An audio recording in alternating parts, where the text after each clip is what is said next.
Welcome back to another video of Finding Freedom. So, how do you make money? Well, the first point that I want to make here is you have to identify what is valuable and what can be traded for value. This would be things like labor, services, ideas, emotion, a feeling, so on and so forth.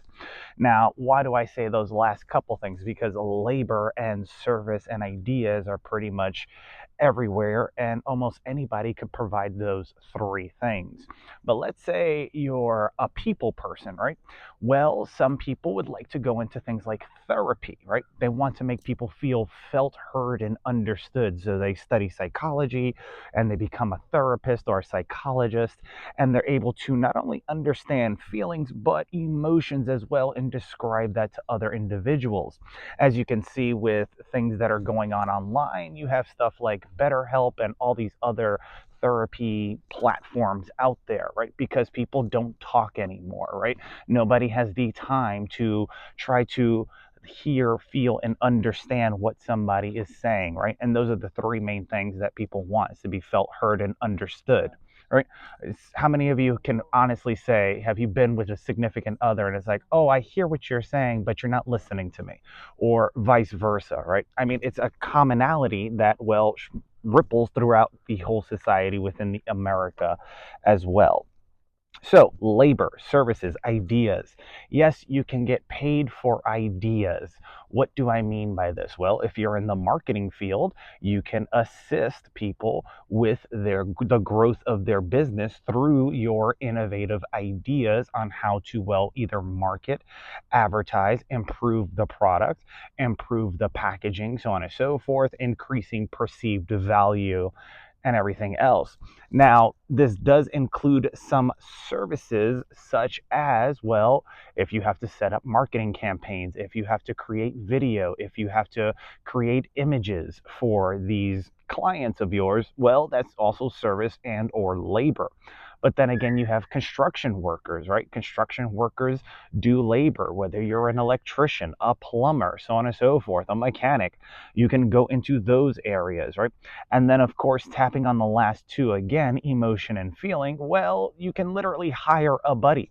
There is a website that I found where you can put yourself up on there and people can actually rent you out for the day. So let's say you charge 20 bucks a day to be someone's friend, because most people in certain positions don't have a lot of friends. So they will literally go on this platform and hire a friend. I'm not even kidding. I know somebody that does it in California and they're quite successful at it.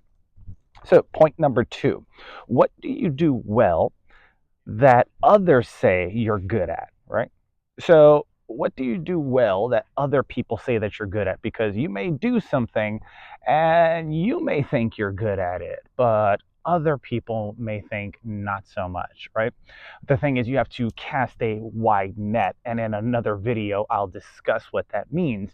However, you want to go as wide as possible. You know, if you just stay around the first, let's say 10, 20 people that are around you, travel to another location 10, 15 minutes away and see what the results are there when you ask people, what is it that you do well, etc., that they can observe and see. Right? And then, of course, how many people do that thing that you apparently do well or allegedly do well? And then, what's it called? You want to look at the statistics and the probability of the success in that field, right? Maybe you do something well that's not very well taken by people, right? I used to do magic back in the day. Not many people are interested in magic anymore. I used to break dance back in the day and do hip hop and stuff like that. Not too many people do that now, right? So you have to find your niche, your area, so on and so forth, that people not only say you do things well, but are also in demand. Remember, economics, supply and demand, right? Point three is, once you find this thing that you do, whatever it may be, you want to exploit the gap, right? Now, what do I mean by exploiting the gap? Well, if it's something that you know how to do well, that other people say that you do well, that not many other people do, then you could exploit that in business. Sometimes this is called your niche, right? You do something very specific or unique that is in demand in the area that not too many people do, so you can charge a decent price for that service, idea, whatever the case may be. and then provide that as a way of living for yourself, right? And then, of course, take advantage of that in multiple different areas because you're exploiting the gap in the market, right?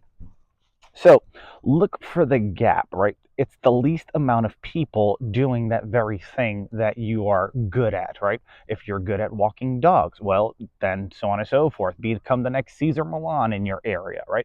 If you're good at performing magic, become the next David Blaine in your area. If you're a coach, a trainer, so on and so forth, become the best at that thing and then exploit the gap. So if you got any value out of this, go ahead and smash that like button and don't forget to share it because other people are looking for information just like this. But I know I'm not the only joker on the block talking about this stuff. So I would really appreciate it if you guys would hit that like button, hit share, possibly subscribe if you haven't already, and let other people see this video, so on and so forth. Because when you hit like or share, it tells the algorithm, or leave a comment, tells the algorithm, well, people were interested in this. Let me share it with more people that fit this characteristic, etc. So until next time, my friends, take care. Peace out.